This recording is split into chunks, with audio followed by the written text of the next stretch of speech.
I think one of the things that's really powerful is just a lot of people, they give away their sovereignty and their power first thing in the morning. The first thing in the morning, they'll pick up their phone and they'll check everything, because there's the way it's set up, right? They're getting their dopamine fixes and it's just really rewiring their brain. So it's training them just to be distracted all the time. What's your morning routine look like? How does one avoid falling into the trap of reaching right for the cell phone and letting the world dictate? Okay, so I like really managing my first hour of the day and the last hour of the day, because that's where I could control. Like sometimes when you go to the office, things are gonna hit you and such like that. But here, when you wake up, instead of reaching for your phone, right? Because first of all, I don't keep the phone actually, and I don't touch my phone the first hour. Because the problem is when you check for your email, for instance, all you're training yourself is just how to respond. You're reacting to everybody else's demands that they have for you, all their requests of the things that they're sending you. And so that's something that I don't want to train my brain to do. I meditate 20 minutes in the morning.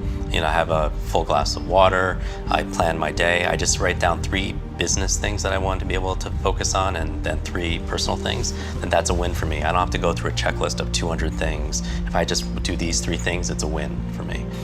Even Will Smith, he says, if 2 most important things, just run and read every day. Do something physically and something mentally to be able to keep yourself engaged and active to it. There's so many distractions and there's so many enemies that are out there, and it's literally rewiring our brain. Even social media, the challenge is, with these terms like Facebook depression and everything. Because what's that?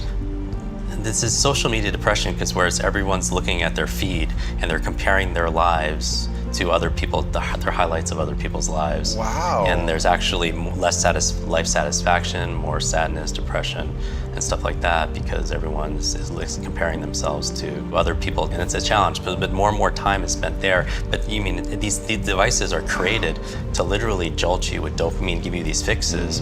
And also, the other reason why you want to routine your life that's important is because a lot of people nowadays, in addition to the overload and the overwhelm we all feel from the demands, is something called decision fatigue. And decision fatigue is saying that, latest research is saying that you can only make a set amount of good decisions a day. And then after that, you can't.